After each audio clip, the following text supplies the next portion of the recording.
আমার প্রিয় ও স্নেহের 2025 সালের মাধ্যমিক পরীক্ষার্থীরা, আশা করি তোমরা সবাই ভালো আছো। আজ আমরা যে বিষয়টি নিয়ে আলোচনা করব 2025 সালের ইতিহাসের লাস্ট মিনিট সাজেশন নিয়ে।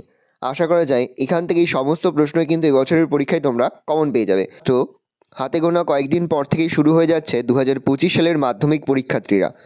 আশা করা যায় প্রতি বছর নেই এই বছরও তোমরা আমাদের সাজেশন অংশ থেকেই সমস্ত প্রশ্নই কিন্তু কমন পেয়ে যাবে। যে প্রশ্নগুলো আমরা আলোচনা করছি প্রতিটি প্রশ্নই কিন্তু অতি গুরুত্ব সহকারে তোমরা অধ্যয়ন করবে। দেখে নাও, প্রথম অধ্যায় থেকে যে প্রশ্নগুলো পড়বে। আত্মজীবনী হিসাবে জীবন স্মৃতি 70 বছর জীবনের ঝরাপাতা সম্পর্কে তোমার ধারণা উল্লেখ করো। টিকা লেখো, নতুন সামাজিক চর্চা, নারী ইতিহাস চর্চা। 3 নম্বর প্রশ্ন পড়বে, খেলার ইতিহাস চর্চা কিভাবে জনপ্রিয় হয়ে উঠেছে তা আলোচনা করো। পরের প্রশ্ন পড়বে, আধুনিক ভারতের ইতিহাসের উপাদান হিসাবে সরকারি নথিপত্রের গুরুত্ব কী। পরের প্রশ্ন, আধুনিক ভারতের ইতিহাসের উপাদান হিসাবে সোমপ্রকাশ পত্রিকার গুরুত্ব কী। দ্বিতীয় অধ্যায় থেকে যে প্রশ্নগুলো পড়বে দেখে নাও।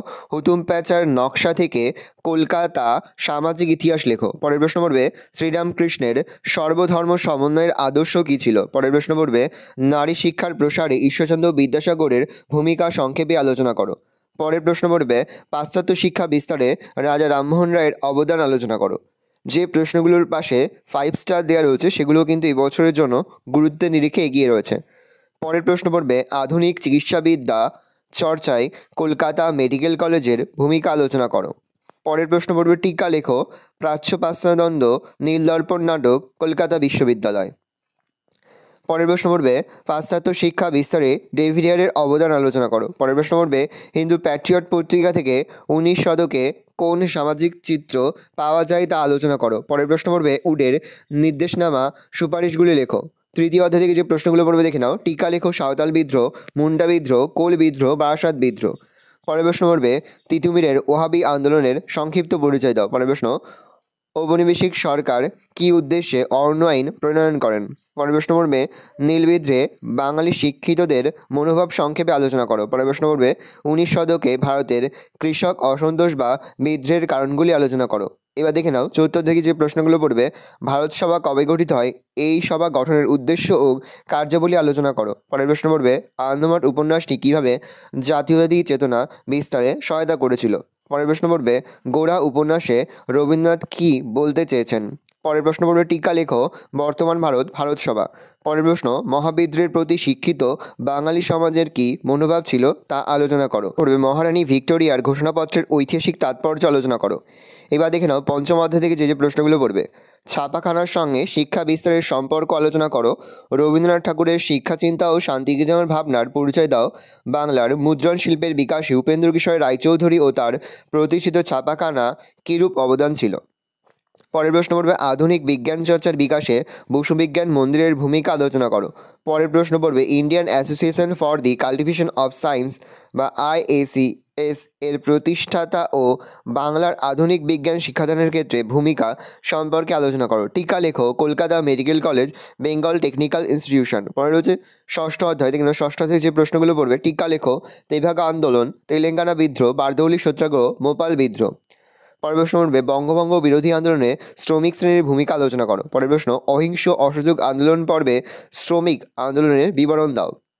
সপ্তম অধ্যায় থেকে যে প্রশ্নগুলো পড়বে, সশস্ত্র বিপ্লবী আন্দোলনে নারীদের ভূমিকা আলোচনা করো। পরের প্রশ্ন, ভারত ছাড়ো আন্দোলনে ছাত্র সমাজের ভূমিকা আলোচনা করো। দলিত আন্দোলনে গান্ধী ও আম্বেদকর বিতর্ক আলোচনা করো। প্রশ্ন, রশিদারি দিবস সম্পর্কে যা জানো লেখো। প্রশ্ন, সশস্ত্র বিপ্লবী আন্দোলনে দীপালি সঙ্গের ভূমিকা আলোচনা করো। পরের প্রশ্ন পড়বে, টিকা লেখো, অনুশীলন সমিতি, প্রীতিলতা ওয়েদার, মাতঙ্গিনী হাজরা, লীলা নাগ বা রায়। অষ্টম অধ্যায়ে যে প্রশ্নগুলো পড়ে দেখে নাও। জুনাগড় ও হায়দ্রাবাদ রাজ্যটি কীভাবে ভারতভুক্ত হয়েছিল তা আলোচনা করো। উদ্বাস্তু সমস্যা সমাধানে স্বাধীন ভারত সরকারের উদ্যোগ সম্পর্কে লেখো। কীভাবে কাশ্মীর সমস্যার সৃষ্টি হয়েছিল। দেশীয় রাজ্যগুলি ভারতভুক্তিতে সর্দার বল্লভভাই প্যাটেলের ভূমিকা আলোচনা করো। নেহেরু লিয়াকত চুক্তি সম্পর্কে যা জানো লেখো। ভালো করে দেখে নাও, এই মাত্র কয়েকটি প্রশ্ন পড়লেই কিন্তু এবছরের পরীক্ষায় তোমরা কিন্তু 4 মার্কের প্রতিটি প্রশ্নই কিন্তু কমন পেয়ে যাবে। দেখে নাও, প্রতি অধ্যায় থেকে যে প্রশ্নগুলো গুরুত্বের নিরিখে এগিয়ে রয়েছে।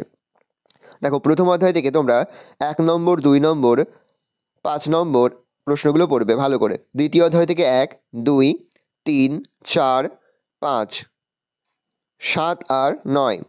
তৃতীয় অধ্যায় থেকে 1, 2, 4 আর 5। চতুর্থ অধ্যায় থেকে 1, 2, 5 নম্বর প্রশ্নটি। পঞ্চম অধ্যায় থেকে 1, 2, 3 নম্বর প্রশ্নটি। আর পড়বে 5 নম্বর প্রশ্নটি। ষষ্ঠ অধ্যায় থেকে গুরুত্ব নিরীক্ষা এগিয়ে রয়েছে 2 নম্বর প্রশ্নটি আর 3 নম্বর প্রশ্নটি। সপ্তম অধ্যায় থেকে গুরুত্ব নিরীক্ষা এগিয়ে রয়েছে 1 নম্বর, 2 নম্বর প্রশ্নটি, 3 নম্বর আর রয়েছে 5 নম্বর প্রশ্নটি। অষ্টম অধ্যায় থেকে 1, 2, 4 আর 5 নম্বর প্রশ্নটি রয়েছে একেবারে শেষ মুহূর্তে, অর্থাৎ 2025 সালের মাধ্যমিকের ইতিহাসের লাস্ট মিনিট সাজেশন। আশা করা যায় প্রতি বছর নেই এই বছরও তোমরা কিন্তু আমাদের সাজেশন অংশ থেকেই সমস্ত প্রশ্নই কিন্তু কমন পেয়ে যাবে, সেহেতু যে প্রশ্ন উত্তরগুলো নিয়ে বারবার আমরা আলোচনা করছি সেই প্রশ্ন উত্তরগুলো কিন্তু খুব ভালো করে তোমরা অধ্যয়ন করবে। আশা করি ভিডিওটা ভালো লেগেছে। ভিডিওটা ভালো লাগলে ভিডিওকে লাইক করে দিতে ভুলবেন, আর আমার চ্যানেল নতুন হওয়া লাল কালার সাবস্ক্রাইব প্রেস করে পাশে বেল আইকনটা প্রেস করে যখন নতুন কোনো ভিডিও আপলোড করি সবার ফার্স্ট নোটিফিকেশন তোমরা পেয়ে যাও। আর এই ভিডিওটি তোমার বন্ধু বান্ধবী আত্মীয়স্বজন সবার মধ্যে কিন্তু অনেক শেয়ার করে, যারা বছর 10ম শ্রেণীতে পড়ছে। আমরা কিন্তু ইতিমধ্যেই 2025 সালের মাধ্যমিকের প্রতিটি বিষয়ের লাস্ট মিনিট সেশন কিন্তু আপলোড করে দিয়েছি। তোমরা যদি এখনও পর্যন্ত সেই ভিডিওগুলো না দেখে থাকো, ভিডিওগুলো কিন্তু তাড়াতাড়ি দেখে নাও। তোমাদের সকলকে জানাই আগাম পরীক্ষার অনেক শুভেচ্ছা এবং অভিনন্দন। আশা করি সকলের পরীক্ষায় খুব ভালো হবে। তাহলে তোমরা সেশনটা দেখে নাও।